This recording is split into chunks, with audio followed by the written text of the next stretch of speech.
रात का खाना कौवे की जगह गिद्ध खा के गया है। कुछ भी कहो, आज का दिन बहुत मंगल है। जीजा जी, इस साल का इलेक्शन आप ही जीतेंगे। गुरुजी, आपके सर पर कितना कर्जा है? 20,000 तक हुआ। मुझे भी उतना ही चुकाना है, लेकिन पैसे चुकाने के बाद कुछ पैसा बच जाए, उसके लिए मेरे पास एक प्लान है। कैसा प्लान? आप आइए तो सही दिखाता हूँ। बद्री प्रसाद जी, 2 दिन के बाद इलेक्शन के रिजल्ट आने वाले हैं ना। मेरे गुरुजी से अगर आप हवन करवा लें तो आपकी जीत 100% पक्की है। जीतने के लिए हवन? हाँ। ये बात ये मरवाएगा। अरे छोड़, तू हवन कर दे बस। लेकिन इसमें 50,000 का अरे खर्च है। पैसे तो पेड़ पे लगते हैं, वोट तो है नहीं। काश हवन से ही जीत जाऊं। तू तैयारी कर जा। इन्हें इलेक्शन में जितवाओ प्रभु, इनकी सारी मनोकामनाएं पूरी करो।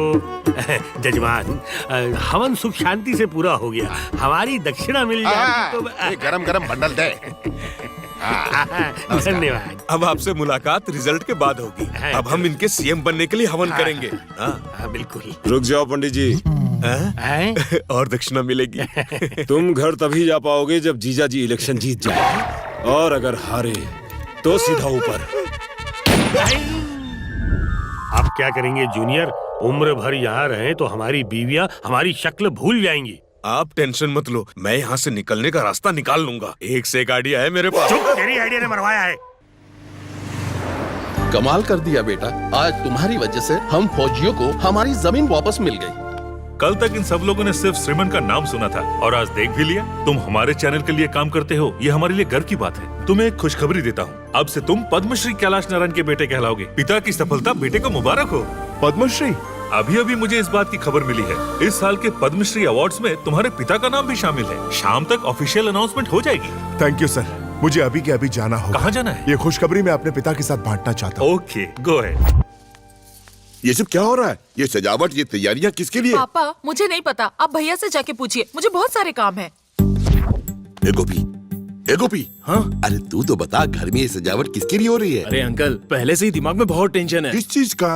अंकल, श्री कृष्ण भगवान ने अर्जुन को भगवत गीता सुनाई थी ना, फिर सारी दुनिया को उसका पता कैसे चला? तभी भी पायरेसी होती थी। डॉक्टर कहीं का कुछ भी बोलता है। श्रीमान पापा, ये नए कपड़े पहन लीजिए। ये नए कपड़े किसके लिए? न तो आज दशहरा है, न ही दिवाली। बताता हूँ, पहले ये नए कपड़े पहन लीजिए। जल्दी कुछ कीजिए, बताओ भी तो जाइए सही। जाइए, जल्दी तैयार हो जाइए, जाइए। अरे ये क्या?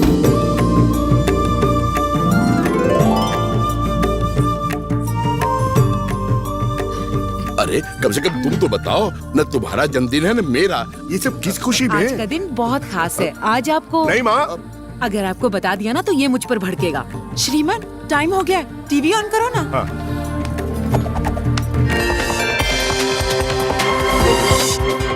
आज हमारे चैनल के मालिक कैलाश नारायण के लिए एक बड़ा दिन है। महबूब नगर में पले बड़े कैलाश नारायण का जन्म एक जमींदार परिवार में हुआ था। उन्होंने किसानों के हक के लिए लड़ाई लड़ी, उनके दुख को, उनके तकलीफों को अपना समझा। वो उनके लीडर बन के खड़े हुए, अपनी संपत्ति जमीन बेच के कोल्ड स्टोरेज खरीदे। गांधी जी हमेशा कहते थे कि किसान इस देश का दिल है और उसकी जमीन इस देश की धड़कन। ऐसे ही है हमारे कैलाश नारायण, जिन्हें सरकार पद्मश्री पुरस्कार से सम्मानित कर रही है।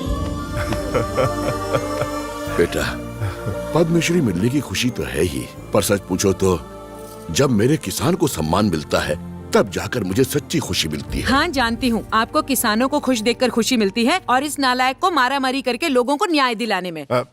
वैसे माँ, तुम मुझे बदनाम करने का मौका क्यों ढूंढती रहती हो? टीवी पर तुम्हारे कारनामे देखकर रातों को नींद नहीं आती मुझे। ऐसा काम क्यों करते हो जिसमें जान को खतरा हो? तुम्हारी वजह से बीपी की गोलियां लेनी पड़ती हैं। आंटी, अपने बेटे की शादी करा दो, सारी टेंशन खत्म हो जाएगी। फिर बीवी के पीछे ही घूमता रहेगा, मार धाड़ करने का वक्त कहाँ मिलेगा?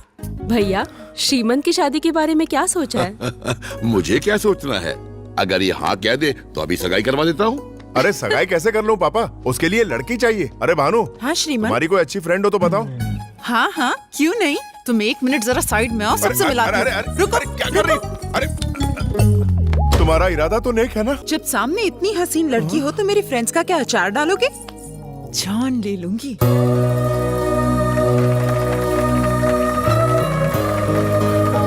ये शीला है। हेलो। और ये है उसकी जवानी। ये वाली फोटो देखी मुझे भी सुनीता,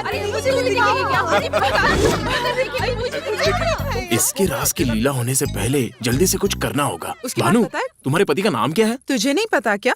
श्रीमान। श्रीमान नहीं, श्री कृष्णा कहो। ये क्या सॉफ्ट ड्रिंक पिला रहा है? हार्ड नहीं लाया? सॉफ्ट हार्ड सब मिक्स है। श्रीमान तुझे गोवा ट्रिप याद है? कितना एंजॉय किया था तूने, तो कितने कांड किए थे, माइंड ब्लोइंग। अरे बताओ ना मेरा बोरिंग हस्बैंड भी, ताकि रोमांटिक हो जाए। इसकी बोल तो मुझे भी जानना है, बता बता। क्या कर लोगी जानने के बाद? अरे बताती हूँ। हम सब गोवा गए थे कॉलेज ट्रिप पे, गर्ल्स एंड बॉयज। वहाँ पर रात भर हमने पार्टी की और ये भाई साहब 5 ही बियर पी के आउट हो गया था। इसे तो बिल्कुल भी होश नहीं था। हमें ये तक याद नहीं था कि किसका रूम कौन सा है। फिर आधी रात को जब मैं उठी तो मैं इस मैडम को ढूंढ रही थी, लेकिन ये रूम से गायब थी। फिर मैं एक रूम का दरवाजा खोल के चेक कर रही थी और फिर पता है ये कहाँ मिली? श्रीमान के रूम में। अब अंदर क्या हुआ वो तो श्रीमान को बताऊंगा। क्या श्रीमान ने कुछ किया तो नहीं होगा ना? अच्छा है, एक्सपीरियंस पति मिल रहा है। 5 बोतल पीने के बाद उसने क्या किया होगा? दिमाग से शक का कीड़ा निकलने का एक ही तरीका है, उसको 5 बियर पिला दो, उसके बाद वो वही हरकत करेगा जो उसने गोवा में की थी। एक काम करो, अभी के अभी जाओ और 5 बोतल लेकर आओ। बैठो ना जानू। अरे ये सारी बोतलें यहाँ क्यों रखी? क्या हो गया है तुम्हें? तुम्हारे लिए, हमारी सगाई की खुशी में। गोवा में भी तो तुमने जमकर पी थी ना। क्वेश्चन पेपर लीक हो गया, अब तो ये पास हो गया। पियो ना शना। अब तुम प्यार से कह रही हो तो पी लेता हूँ। एक बोतल में ही एक्सप्रेशन चेंज। ऐसे मत देखो ना, कुछ होता है। ये लो दूसरी बोतल।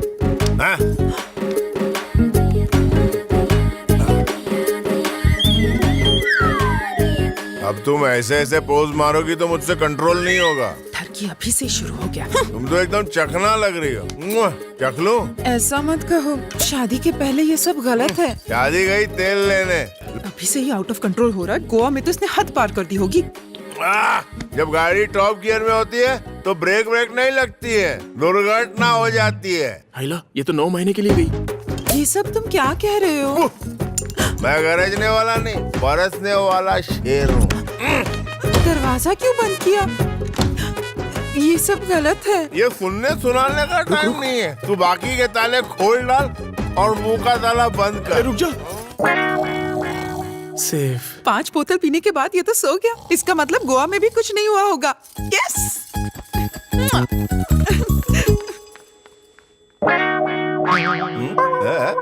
अबे तेरी तो।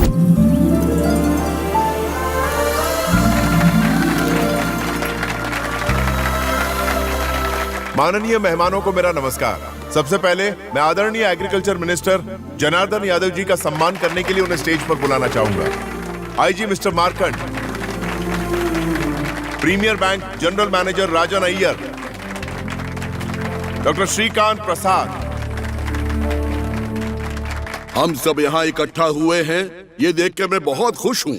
आज की ये सभा एक महान सोच की शुरुआत होनी चाहिए। किसान दिन रात मेहनत करके पूरी दुनिया का पेट भरता है, मगर अपना पेट पालने के लिए उसे 2 कौड़ी का काम शहर में जाकर करना पड़ता है। कहते हैं आत्महत्या करना सबसे बड़ा गुनाह होता है, लेकिन आज यही गुनाह हमारे किसान भाई करने पर मजबूर हो गए हैं। इस बारे में आज तक कभी किसी ने सोचा है कि उनकी क्या तकलीफें हैं? किसी ने उनके आंसू पोंछे हैं? उनके सर पर दुखों का पहाड़ है। किसान इस देश का गौरव है और हमेशा रहेगा। और जब मैं किसान के गौरव के लिए लड़ा तो पद्मश्री पकड़ा दिया। हर रोज हम लोग मंदिर मस्जिद जाकर न जाने कितने पैसे दान करते हैं, तो क्या हम अपने किसान भाइयों के लिए 100 रुपए भी नहीं दे सकते? उनकी उन्नति के लिए बूंद बूंद से सागर भरता है। अगर लाखों लोग आगे आएंगे तो किसानों के लिए करोड़ों रुपए जमा हो सकते हैं। आपसे, इनसे, यहाँ बैठे हर इंसान से मैं सबसे हाथ जोड़कर निवेदन करता हूँ कि इस जय किसान योजना में दिल खोलकर सहयोग दें। आप सबका सहयोग रहा तो हमारा किसान मजबूत होगा। बड़े भैया, आपके इस जय किसान योजना में मैं अपनी तरफ से 100 रुपए देके शुरुआत करना चाहता हूँ।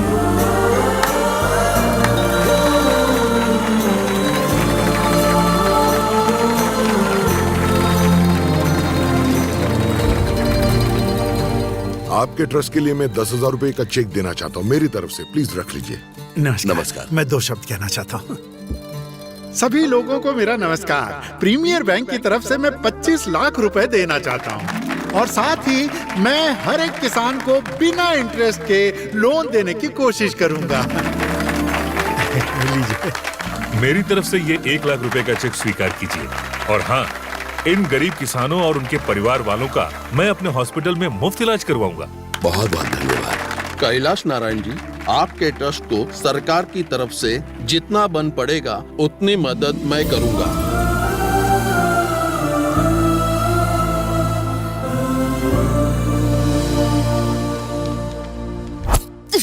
इस घर में हर कोई एक्टिंग में नंबर 1 है। मुझे तो जैसे उल्लू बनाने की सब लोगों ने ठान रखी है। कोई मेरी बात नहीं सुनता। बाप तो बाप, बेटा उनका भी बाप है। क्या हुआ सासू माँ? तुम तो चुप ही रहो। देखो, तुम्हारी वजह से मेरा डोसा जल गया। मैंने एक बार नहीं 1000 बार उससे कहा कि बेटा तुम बच्चे नहीं हो, तुम्हारी सगाई हो गई है। ये कैमरा माइक लेके भागना बंद करो और अपने पिता के कामकाज में हाथ बटाओ। लेकिन वो सुने तब ना। टीवी देखते ही मुझे टेंशन होने लगती है। सासू माँ, क्या है? इस मामले में मेरा आपको फुल सपोर्ट है। बस यही इमोशन ना कंटिन्यू रखना। या तो इस घर में वो रहेगा या फिर मैं रहूंगी। श्रीमान, कहाँ है तू? बाहर आ। आपके ये तेवर ससुर जी में कैसे ट्रांसफर हो गए? हाँ। क्या हुआ? चुप कर। या तो तू इस घर में रहेगा या मैं रहूंगा। डायलॉग भी शिफ्ट हो गए। Same to same. आज से तू काम पे नहीं जाएगा। लेकिन हुआ क्या? लोगों को न्याय दिलाने के चक्कर में आजकल तू बहुत झगड़ा करने लगा है। तू कानून अपने हाथ में लेगा। वो क्या है ना, जमाना लाता है। आज के बाद तू काम पर नहीं जाएगा, घर पे रहेगा। मुझसे पूछे बिना तू इस घर से बाहर कदम भी नहीं रखेगा। ये हो क्या गया है आपको? जवान बेटे पर कोई चिल्लाता है? ये सब शोभा देता है क्या आपको? अपने बेटे से कहो कि काम पर जाने की जरूरत नहीं है, घर पे बैठे। आपने तो अपनी सारी धन दौलत किसानों को दान कर दी। अपने बेटे के लिए एक फूटी कौड़ी नहीं रखी। अब क्या चाहते हैं? ये अपनी नौकरी छोड़ के फुटपाथ पे आ जाए? मान संभालो। अगर ये काम पे गया तो मैं घर छोड़ दूंगा। और अगर ये काम पर नहीं गया तो मैं घर छोड़ दूंगी। बेटे की शादी होने वाली है, घर में होने वाली बहू मौजूद है और बेटे से पेश आने का ये तरीका है। अपने ससुर की हरकत देखी? वैसे आप इतना चिल्ला क्यों रही हैं? क्योंकि मैं चाहती हूँ कि वो काम पर जाए। तो पहले क्या चाहती थी? कि वो काम पर ना जाए। अरे बाप रे, बुद्धू बनाया, जल गया डोसा। पापा, आपने तो मुझे डरा ही दिया। अरे तेरी माँ का गुस्सा तो 7वें आसमान पे पहुँच गया था, इसलिए जानबूझकर मुझे नाटक करना पड़ा। क्या बात है बेटे, मैं न जाने कितने लोगों की मदद करता रहता हूँ। ये कोई महान काम नहीं है, लेकिन तुम लोगों को अन्याय और धोखाधड़ी से बचाते हो, ये महान काम है। आमतौर पर बेटे अपने पिता से धन संपत्ति मांगते हैं, मगर तुमने मेरे सपने मांगे हैं। I am proud of you my son. जीते रहो। चलता।